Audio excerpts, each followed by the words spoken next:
Hello and welcome to another edition of Choose to Challenge. Happy holidays to all of you. I cannot believe we're almost out of 2022.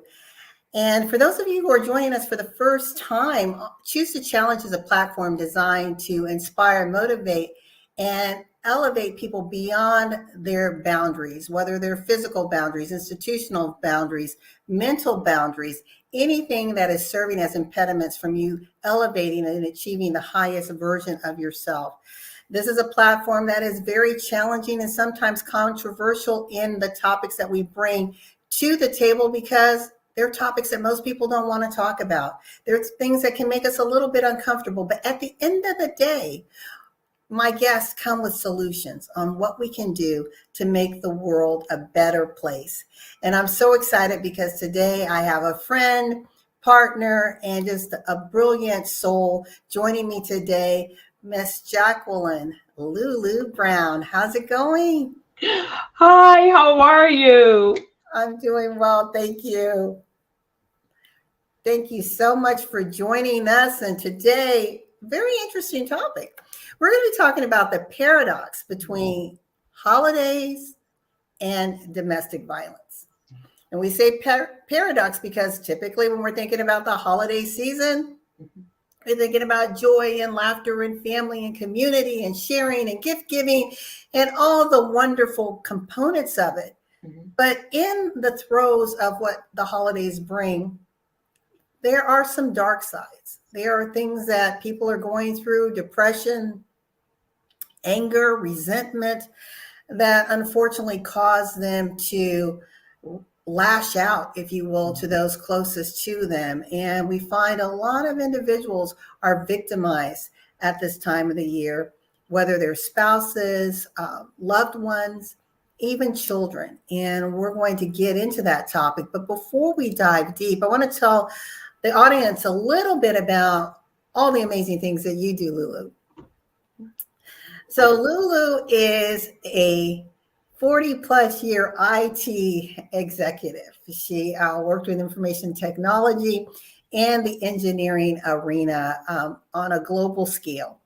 And during her journey, she found herself tugged by the experiences of women. She found that women were struggling with, as she says, their unsaid. And we'll get into what that means. And I think part of this whole domestic suffering is some of that unsaid. And in 2010, she found herself pricked, as most of us, when there's something that tugs at our heart, we find ourselves being led down a new corridor, which ultimately opens the door to our new calling. And she now has a passion. She is on a trailblazing mission to help women around the world to truly elevate to their best and highest version, to help them realize that there are no skies, there's no limits, but you have to first believe in that and you have to embrace all the brilliance that is you. She is also a transformative speaker. She's a certified coach. She's an elevation leader. She's a minister, and she is a woman who has a heart for God and a heart for the people. And without further ado, we want to talk a little bit about this. I'm going to say the revolutionary in Jacqueline Lulu Brown, which is actually now the name of her company, Revolution Ascension. So welcome. Thank you so much. And thank you for having me. Thank you for choosing to challenge and have these dialogues and this conversation today. So thank you so much. I honor you for that. Thank you. So Lulu, you got RA behind you. So we know that stands for Revolution Ascension. Yes. And you picked the term revolution as part of your business name. So you've got revolution, which is about fighting change, right? You're resisting, you're breaking through things when we think about revolution. And then you have paired it with ascension. And so you've got this forceful energy paired with this calming energy of rising, of elevating. I'd like you to talk a little bit about why you came up with that name and what it means today with this topic as we talk about, again, we've got a soft energy and a hard energy, right? The holiday season is a very soft, calming, peaceful energy for many people, but for others, there's this force, there's this fight happening. Thank you. Revolution Ascension. And I'm going to be totally transparent here. Revolution Ascension came about with me speaking with someone that was providing me with what I call, they were leaving it at mentoring, but I was kind of like, you're my therapist, you're my mentor, you're my coach, and literally my guide when I was coming through my journey. And as I was coming, I guess you can say, the other side of my journey, and we were talking one day, and I said, well, if I move forward, because now I've come through a process, and if I take that as a blueprint and bring other women through that process, and I said, but, I need a name. And so we started brainstorming. And based on the conversations that we had, because she would say, oh, wait, right there. And she would say, oh my God, when you're talking about these things, your passion, it gives me goosebumps. And I kept using the word revolution. And then I was talking about ascending, and she said, oh, revolution ascension. And that was it. And to this day, I am so grateful to her, and I will give her a shout out. And her name is Melissa Crawford, and she is known as the Queen Code. She's written a couple of books, Good to Great, and then The Queen Code is one of her other books. And I always have to literally give that tribute, because through that brainstorming, she really kind of she got I'm going to say that, as you said, energy, and grabbed it and said, that's it, revolution ascension. I love that. And isn't it amazing how when we go through our life's journey, there are individuals around us that are able to hear us clearly and see clearly what it is that we're trying to articulate and embody. And as you said, she was the guide and was able to say, wait, let's pull this, and let's marry the two together.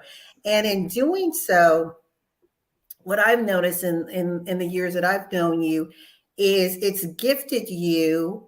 Well, I think the gift was always inherent in you, or innately in you, but it came to the top, where you actually look at life through a dual lens. You look at it through this aggressiveness, no nonsense. I'm not standing for injustice.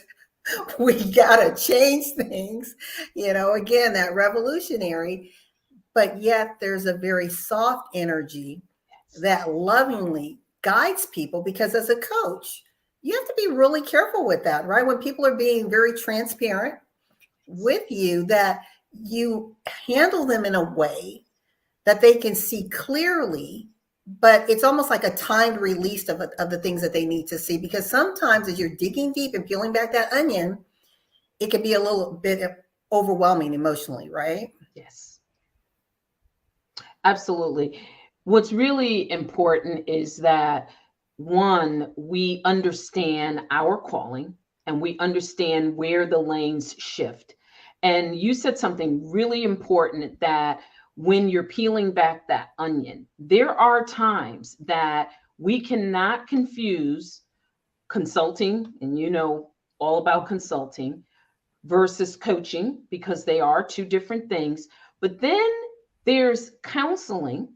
And as a minister, I do ministerial counseling. But now there's another layer when you're peeling back that onion, and that is our mental health and our mental wellness. And we have to be very careful that we are providing assistance that may be outside of ourselves. So making sure that we have those partnerships, so that when someone gets to that place, we are not operating in a space that we should not be operating in.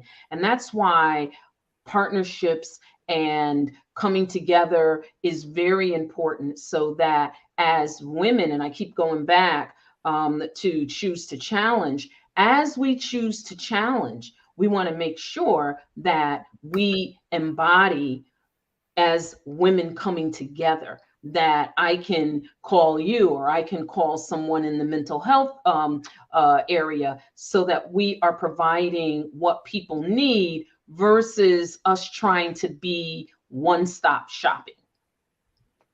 And I love that you said that. And that's why I put this disclaimer here for our viewing audience. We are here with Jacqueline Lulu Brown talking about the paradox between holidays and domestic violence. But this show is for infotainment purposes only. If you find yourself in a state of mental anguish, victimization, have physical health concerns, please reach out to the authorities, to your mental health professionals for the support that you need. Again, this show is for infotainment purposes only, to create awareness. But if you are in a state of crises, please reach out to those who can support you. So let's dig a little bit deeper into this. I noticed over the past couple weeks, you've had posts about domestic violence during the holidays. What was it that caught your eye about this topic? Is it something that you've experienced, you know people have experienced, or you just have an awareness that this is an area of focus that we need to hone in on at this time? So I'm going to say all of the above, being totally transparent. There are things that I've experienced. There are things that people close to me have experienced. I've experienced that up and close and personal with others. And then the knowledge of just going out there and just looking at the information. And as I was sitting, as we were coming out of Domestic Violence Month, and I said, so when October is over, and November 1 comes or Thanksgiving comes, what happens then? Because there is an increase in suicide rates, domestic violence, because of just the pressure of the holidays. And everyone does not have the ability or the capability by themselves to go through that. And I think that, one, we want others to be aware. And I often tell people, if we're having a webinar and if they may not be experiencing this, but come and learn and get some insight, because you might know someone that is experiencing it. And if you've got that, as you said, that dual lens now that you can see and the light bulb goes off, you can steer that person in a direction to get the help that they need. I think that that's so important and very timely, because I remember during the height of the pandemic, there was the growing concern about the number of individuals who were now suffering with mental stress, mental anxiety, mental illness. It was bubbling to the surface because we are social beings, right? And we're now forced to be in isolation. But we did not have the number of providers to care for the increasing need, and it's still greatly off balance. I also was looking at some information in Europe during the peak of their crises, and countries like France, for example, they were reporting astronomical numbers of growing domestic abuse. And so when we think about that, you may have been a victim before, right? But you had that break. Maybe the abuser was going to work or you were going to work. But now, here you are, 24/7 at their mercy. Now that the world has opened up, so many of us who may not be in that state of panic or anxiety may not give much thought to it, because it's not our immediate experience. But I love what you said, when you have a sense of awareness, now your spidey senses are up, right? It's not like you're looking for it, but if you see certain signs, you don't dismiss it as you might have at another time in your life, right? Exactly. Absolutely. This time of the year, there's so much pressure. Now, let's leave the pandemic on the side for just a moment. This time of the year is a time where everyone is not running around singing jingle bells. It's a time of the year that heightens sometimes sadness. There's already this seasonal time where people become very sad and they don't necessarily understand it. People lash out, and that's where the abuse comes. And then there's the pressure and the way holidays are commercialized. It's you got to have money to buy this, you got to have money to buy that. What about the parents that have children? And there's all this peer pressure. What are you getting? I'm getting this, I'm getting that. And you're trying to provide for your children because that's what they want. And that's a lot of pressure. And when you have a lot of other things going on, sometimes it's not easy to hold it all together. And the stigma of not holding it together really shouldn't be there. It should be, how do we help one another versus people being ashamed to talk about it? And that's where I go into the unsaid things that we need to talk about, but we really never do. Now let's take and bring in everything from the pandemic. And there is still a lot that we are dealing with emotionally and mentally from the pandemic. You touched on that, being in the household with someone 24/7, just about, where we had that break before. That's really heavy. And now you take, and we're coming out of that. But what about everything that happened during that period of time that maybe is not being addressed?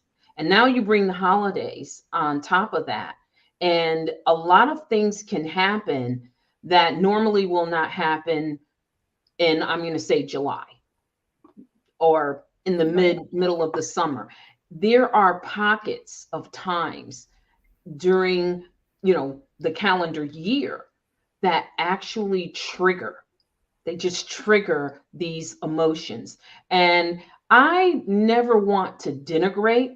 It's awful for someone to suffer from abuse. But there's two questions to be asked. One, what is the root of what's causing the abuser to be abusive? That help that they need. We can get very angry, but what is the root? Because I really don't believe that a person wakes up in the morning and says, let me see who I can abuse today. I think this is something that goes much deeper. And then there's the person that is suffering. And how do we help them and make them comfortable with speaking the unsaid and getting the help? So these are really important things. And I would love to see more attention. I'm trying to bring awareness as much as I can and point people in the right direction to get the help that they need. But I would really like to see this sort of a little more attention to it. Maybe not as much as in October, because that's a designated month for us to really understand that domestic abuse is real. But I think during this holiday time, rather than a lot of statistics, suicide rates up, home abusive relationships are up. And that is not just with spouses and partners. What about the children? What about the abuse that they go through as a result of what's happening with the adults during the holidays? So it's something that I keep going back to choose the challenge, because this choose the challenge is really speaking to, we have to choose to challenge what happens during the holidays and challenge the lack of, I'm going to say, help and people talking about it, because someone watching is going to realize that, gee, I could really talk about this. I could really dial a number and get help. And there's no shame, there's no denigration. It doesn't mean that they're less than they are. It just means that they're experiencing something that they need help with. Yes. I like that. That's synopsis that you gave. And like you said, with the questions for the abuser, what is the root? There's always a trigger. And sometimes that trigger is based in a childhood experience that was never dealt with. Yes. Right? So you face some sort of emotional trauma as a child. You buried it, because children are good at suppressing, and then it comes up in other ways. And when we look at where we are now, so world has opened up, and then what do we hit with? Economic crises. And like you said, and the holidays. So it's like, I may have lost my job. I may be now employed again, possibly underemployed. The cost of living, inflation, right? So my dollar isn't going as far. And then I've got the kids and everybody else saying what they want for the holidays. And I have pressure about, I've got to be at this Christmas party, that Christmas party. Yes. I need a new dress.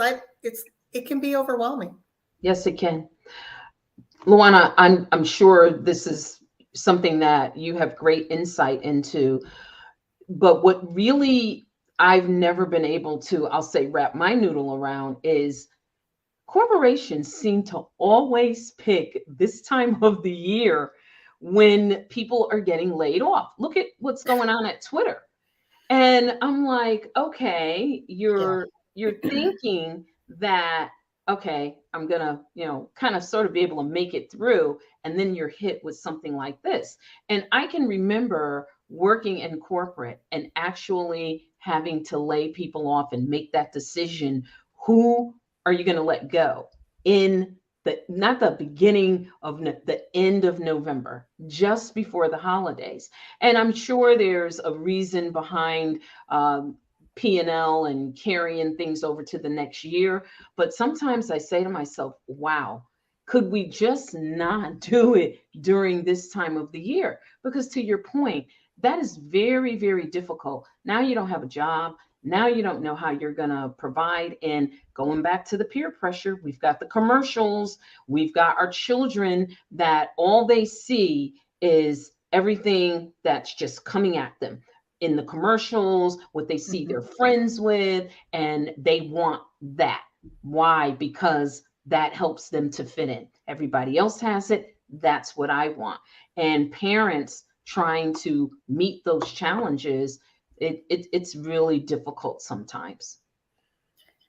Yeah, and you're right. I mean, there are fiscal reasons that companies say, okay, our fiscal year starts in January, so we unfortunately want to clear things out for and not have them carry over. And I know I was working with this consulting company, and we landed a major contract. I was so excited. And I was brought on in October, and it was a 2-year contract. And so I go on holiday, during the holiday season. I get a call the day before Christmas that says, LaWanna, they're cutting half of those that are on this contract, and your division is one that's going away. And I'm like, what? And of course, I'm thinking, not spending outside of my means, but knowing what I had. So I go on this great holiday vacation. I'm buying all these gifts, and I'm like, oh, that was the worst time. And I thought, are you kidding me? I said, really? And they were like, yeah. I said, effective when? Immediately. Because with consultants, they're not giving you 2, 3, 4 weeks. It's like, no, it's cut. And there's no severance pay. There's no severance, right? Yeah. So again, I know how that felt, and it was, and then you're trying to enjoy the holidays, right? But that's in the back of your mind, and you're right. I hear it on the news every day. I mean, some of the biggest, most celebrated companies are just laying off left and right now. It's really tough. And when you think about, you said something that was key, that these roots and childhood trauma. And one of the things that can be very difficult is someone that came through life as a child being very poor. That's a trigger for them not to be able to provide for their family now. Because we have these things that we say, I'm never going to have my children go through that. I'm never going to have my family go through that, because we remember what it was like to be without. And we don't want our loved ones to go through that. So now there are triggers that are happening because they're thinking about that trauma they experienced as a child. They are thinking about how they were picked on as and bullied as a child because maybe they didn't have the nice new whatever it was back then, whether it was a sneaker or whether it was a jacket or whatever. They didn't have the latest greatest toy, and now they may be bullied, they may get picked on. All of those things are at the core of that childhood trauma and the pressure to make sure that their family never experiences that. That right there can escalate into verbal abuse, physical abuse, and even mental abuse. There's different types of abuse. And sometimes there's the abuse of it's never enough. You're doing and you're doing, but maybe you're in a relationship where it's never enough because the individual again has that childhood trauma. So it's like, no, more, more, more. And they're driven. These are all types of mental things that are real. And if Exactly. we don't talk about it, if we keep it unsaid, then how do we heal from it? How do we get better? And most of all, how do we not let those triggers negatively impact those that we love? I love that. We're going to take a little break, and then we'll be back to talk a little bit more about the paradox between the holidays and domestic violence.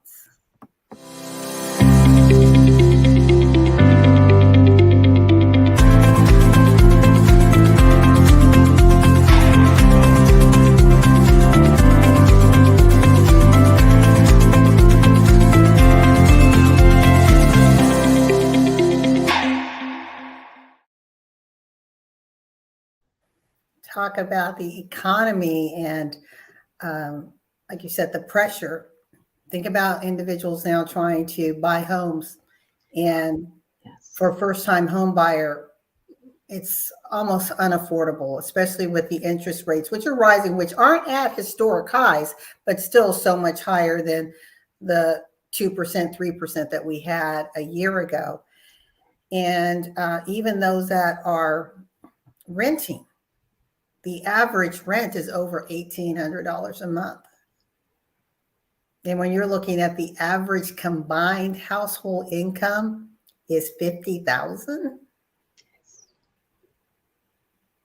it's a little tight. So I'm grateful for you coming onto this conversation, because I think it's important that we become aware, and those of you who are out there that find yourself fortunate or blessed, whether it's financially or in a loving family environment, just realize if you look to your left and to your right, I guarantee you one out of the three is either going through some financial hardship, emotional hardship, or physical hardship, right? One of those three, someone is facing.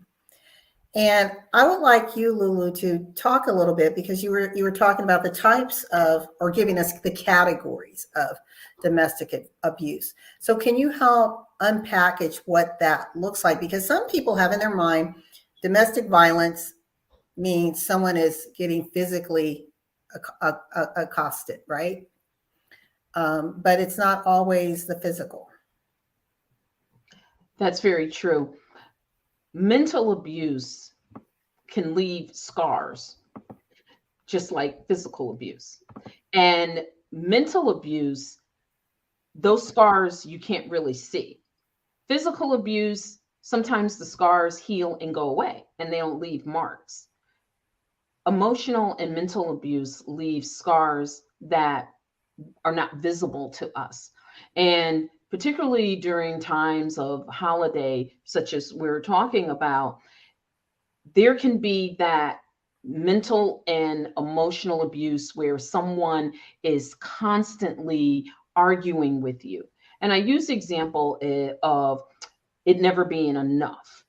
And it could be something as simple as the tree doesn't have enough candy canes on it. There are not enough popcorn balls on it, or whatever the decoration is. And the individual is like, that's not enough. Go find more. That's not enough. Go find more. And it just starts to escalate. And, well, where did you go? Well, why didn't you go where I told you to go? And it just starts building and building. And then that person that is the recipient of that is beginning to feel that pressure, and they're feeling like, oh my God, I can't go home until I drive to however many stores. And when you get to a place where you are feeling that you are afraid to go home to deal with the consequences of not being able to fulfill the request, that is a type of abuse. Anything that brings anxiety and discomfort, that's a form of abuse. And what happens is our body goes into that fight flight. Now we're just, okay, what do I do? And that breaks us down. It breaks us down physically because we know stress is, they talk about the heart attacks and the all the different things that and what the rates are for death. Stress is at the root of a lot of that. And that stress is because of the abuse, but because someone is not going into an emergency room physically battered, people don't see that as a type of abuse. But when expectations are forced on someone that it is literally impossible for them to fulfill, they can't control it, but someone else is expecting them to be able to control it. And then there are these verbal consequences when they are unable to meet that person's expectations. That's one example of the emotional and mental abuse. And honestly, in even in ministerial counseling or coaching, I hear the stories, and people have become, I'm going to say, desensitized to it. It's normalized, but that's not really normal when someone is treating another individual that way. But we live in a world where people are beginning to normalize things that are certainly not normal. I agree with that. I think that there are many instances where we become desensitized, or we enable the bad behavior by making excuses for it, by accommodating the abuser, by saying, "Well, they didn't mean it," they're working really hard. It's like, instead of saying, "Wait a minute, we need to have a conversation." So this goes back to, again, what you help women to understand: loving and protecting yourself to the point that if you are, we're not saying ever put yourself in harm's way, but go, and then again, the information is below here, contact authorities, people who can help you, especially if you need to get out to protect the safety of yourself and or your children. There is a way that professionals can help you navigate that. And the frightening thing is, we hear it throughout the year, and we know gun violence is on the rise. But to hear where an individual takes out his or herself and the family, right? Because something has happened, and it's not just this one moment of I just exploded and I snapped. It builds. There's something that has just continued to just compound, compound, compound, and we all have a breaking point. I mean, we can say, I would never, ever do that. We don't know. But if we're aware of like what's triggering me, why did I just go from 0 to 100 because my child happened to knock a cup on the floor? Something's deeper. Like you said, the root. Why am I always angry? Why am I so agitated? And it could be, again, the pressure, knowing that you're not earning enough to take care of your family, or maybe you feel sandwiched.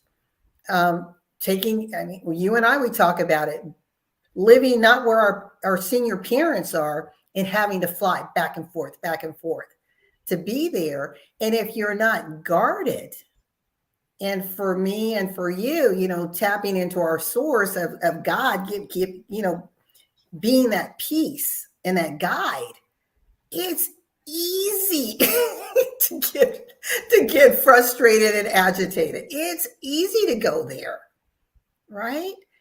Absolutely. LaWanna, that's why support groups are so important. Support groups for those that are caring for their parents. And there's a lot that goes into that. The support groups are there so that, one, you're realizing you're not all alone in this, that there are other people that are going through the same experiences that you are. And there's coming together and providing each other strength, or just an understanding. Having someone listen to say, you know what? I understand. I get it. Just that coming together helps a lot. But pulling on all of the resources, and I'm so glad that on the bottom of the screen, you have the numbers for people to reach out and contact people to get help. There are lots of resources available. And I love the word that you said, navigate, because sometimes it's not a quick fix. It's not, you just put magic dust on it. I used to say to my son, I don't have any more magic dust. You know how they just think moms, and this is when he was younger, and they just think moms just magically make everything all better. And I was like, you know what? I have no more fairy dust, is what I said to him. But in what we're talking about now, there really is no fairy dust to make everything better instantly. So there's a process, there's time, and everyone's situation is very different. And that's why it's so important to reach out to those that are going to provide the empathy and the understanding, the guidance, the leadership. And it does not necessarily mean that you're the answer.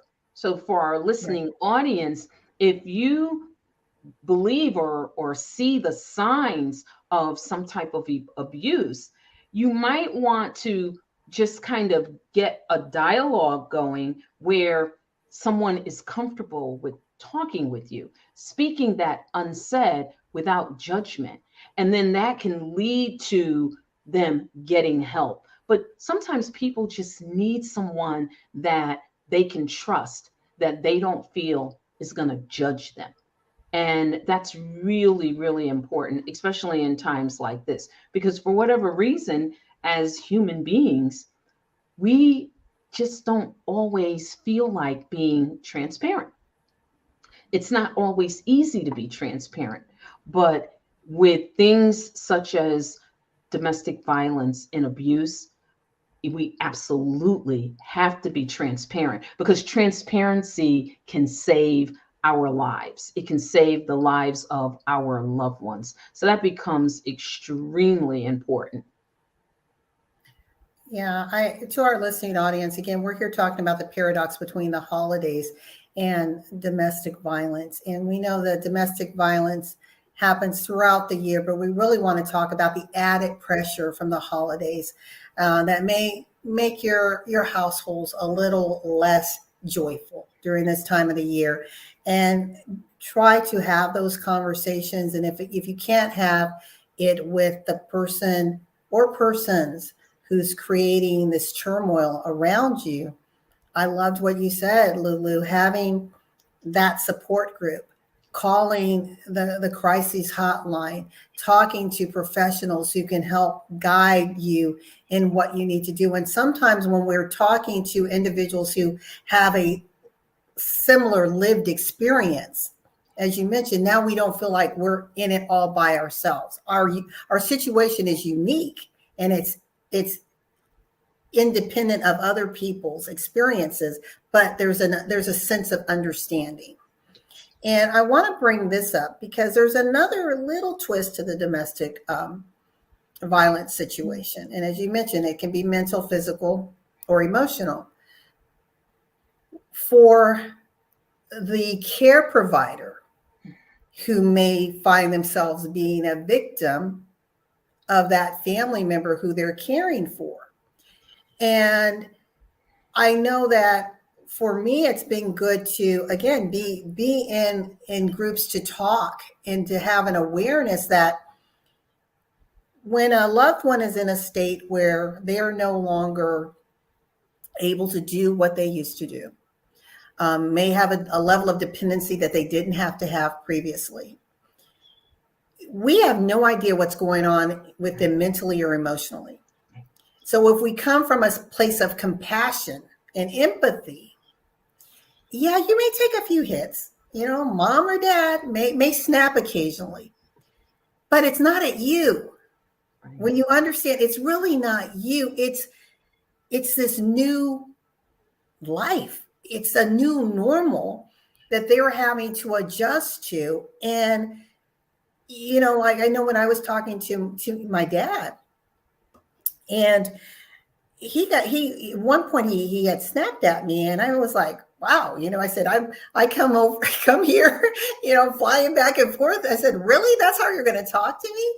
And I walked away, and it really hurt me. And my dad called me back, and he said, I'm sorry, it's not you. He was just getting so frustrated that what used to be simple no longer was. And that one moment literally changed how I looked at things.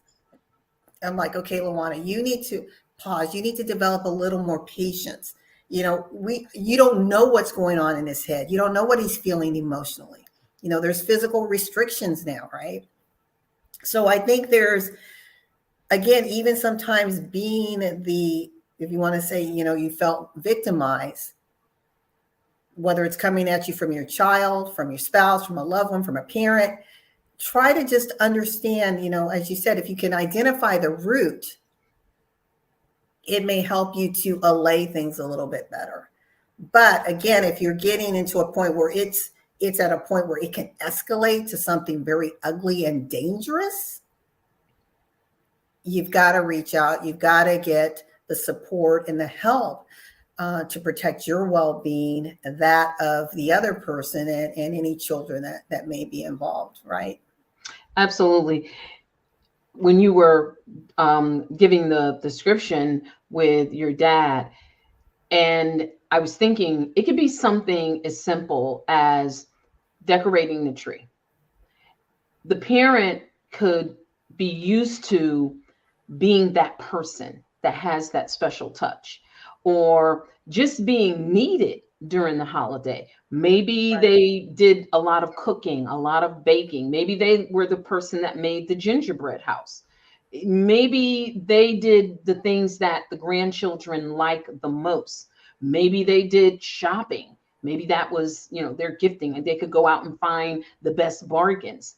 All of those things were part of their life. And it was what made them who they are. It's like, I'm good at baking, I'm good at shopping, I'm good at doing all these things. And then all of a sudden, they can't do those things anymore. And it will cause them to lash out. It'll cause them to literally have a disdain for the holidays, because the holiday reminds them of what they can no longer do. To your point, it's very important that we kind of pick up on those things and that we are getting help for ourselves for better understanding, but that we're also getting help for them to help them through it as well. These are things that sound like it's not that big of a deal. It really is. It truly is. There's so many different types of abuse. Now, let's go from the parent lashing back out at the caregiver or the child to caregivers abusing parents at this time of the year. Things are not going the way that they want. And all of a sudden, now they got one more thing over here that they have to take care of. And the pressure is on. So they're in the pressure cooker and they've got so much on their plate. And let's say they got laid off and there's all these other responsibilities they have. And now they are the caregiver. That is a lot of pressure, and not consciously. A lot of times this can be unconscious. They may be verbally abusive to the person that they're caring for. They, God forbid, that they're physically abusive, but this does happen. How often do we hear the elderly are being physically abused? But also verbal abuse, the way that they may speak to the person that they care for. So, it kind of, as they say, the door swings both ways. So Yes. if you're a caregiver and you find yourself getting agitated, there are support groups out there that can help you. People that can identify with the pressure that you're under. There's no condemnation at all. This is just getting the help that we all need and us helping one another. So I don't want people to ever feel like, well, I can't tell anybody that I was verbally abusive to someone that they're caring for. It could be a spouse. What about the spouse that has cancer and the other spouse is the caregiver? Doesn't necessarily mean an elderly person. And there's so much pressure on the spouse that's caring. They may get impatient. They may decide that, I just can't take this anymore. Again, support. Us not judging or condemning one another, but actually putting ourselves in their shoes and just closing our eyes for a minute and saying, wow, how would I feel if I was in that situation? And it will definitely change the way that we think about other people as well as other situations. It'll kind of turn it around a little bit. And I think we'll show more love, because while this is supposed to be the season of love and joy, well, look at what's happening. There's so much division. And the greatest way for us to sort of kind of be the I call it the healing balm that you put on something is really for us to have more empathy, but really more divine love. That part of us down on the inside that was given to us. We just need to find the key, unlock it, and let that flow forward and just be helpers one to another. Yes, I love that. Lulu, we have just a few minutes left before we sign off. And I want to show another video. I know you have some amazing things coming up in 2023. Would love to show a clip, and then I'll turn it over to you for about a 2-minute closeout.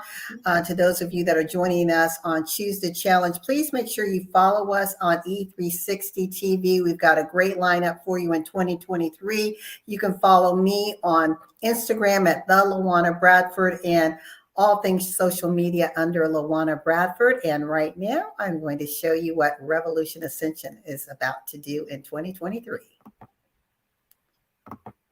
To your next level of ascension,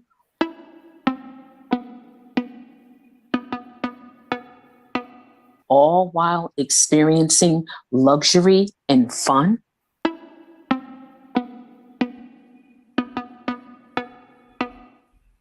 Your path is created in the moment of action. Go where you haven't gone before. Sometimes you must retreat to come out stronger, yet softer.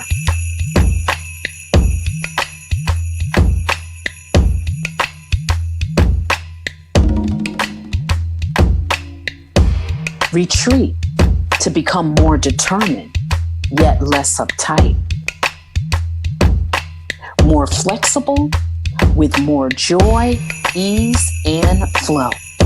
This retreat will be a spirit-filled, awakening, self-healing, and mastermind empowerment experience for those women looking to elevate to their next level. Register today for Revolution Ascension's Spiritual Alignment, Transformational Women's Empowerment Retreat. We look forward to seeing you there. I love that. Love that. Well, Lulu, I'm going to take myself down, give you about 2 minutes, and then I will be back. Thank you so much, LaWanna. I just want to say to our listening audience is that please remember that reaching out for one another in love and in empathy and in understanding is the greatest gift that we can give to one another during this holiday season. And what I would love to offer to all of the listeners here is that I will give you a 30-minute free consultation. So what does that mean? That means that I will send you, should you sign up for it, I will send you a form, and it's an intake form. And the reason I send that form out is because I want you to get the most out of this free 30-minute consultation. It's for you to talk about what's on your heart. Here's something that I hold firm to, and I tell people when I give this free 30-minute consultation, I am not going to try to sell you something. I am going to send you a questionnaire, and we are going to talk about what you wrote on that questionnaire. And in that 30 minutes, how you can become on a road, get on a road that is going to take you to your highest level of who you are and ascend to your highest self. There's this place that I love to say, there is no sky, there are no limits except the ones we set for ourselves. So how do you schedule that? You go on our business Facebook page. It's super easy. Everyone is on social media.